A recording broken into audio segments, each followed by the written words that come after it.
They see the length and extension of her neck, but not the distance she runs for love. They see the blue shining from her soul, but not the orange of her hues of hope. They see the curves and points of her perky breasts, but not the joy and generosity in her eyes. They see the flowers adorn her head and crown, but not the seeds she plants to bear peace and harmony. They see her nose and head tilted downward, but not the blessings she seeks with arms and voice. Can you see the woman before you? Can you see the humanity of us all?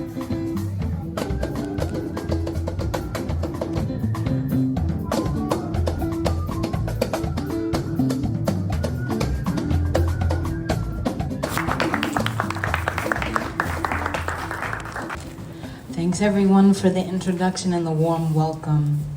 It is truly an honor to be in attendance and before an audience to speak and celebrate the artist we all know as Nixon Leger, and to be able to build connections between his 25 years of excellence and my own life and work as a writer, artist, and cultural savant.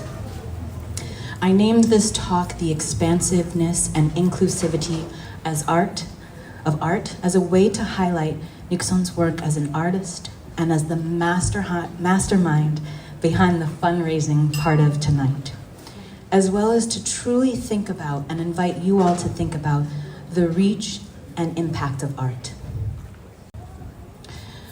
When seeing and admiring the work of Nixon, I was already in a love affair with the colors, stories, and multi-layered presentations of Haitian art.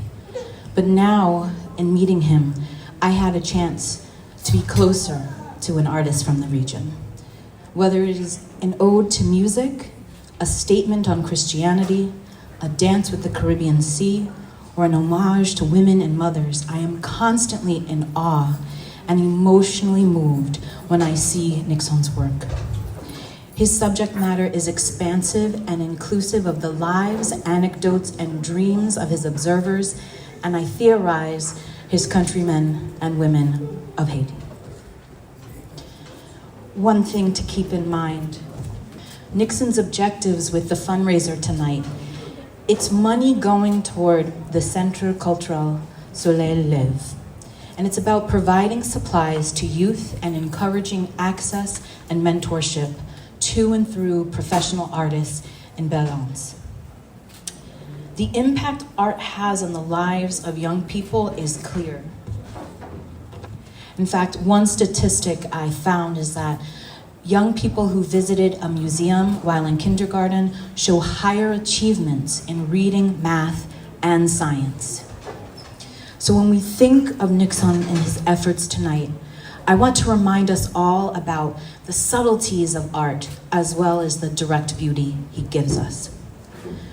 When you think about the day-to-day exposures and interactions with murals and street art, the sights and sounds of neighborhoods, including the aesthetics of survival, and the way people take in what I call the bountiful nature of beauty, we get to see it small and big through the art of Nixon. Around the world, and even right here in Rhode Island, you find people taking in water vistas, daydreaming in the green trees and plants, and getting comfortable gazing upon sunrises and sunsets. As I approach the end of this address, I want to return specifically to Nixon. I want us to remember that it's his personality and fundraising efforts, as well as his art, that speak to the inclusivity that comes through the warm smiles he brings to the canvas and to his gallery openings, and to the children of Haiti. His work reminds us to see and appreciate the beauty that lives in everyday sights, sounds, and stories. Art is expansive, like Nixon. Thank you.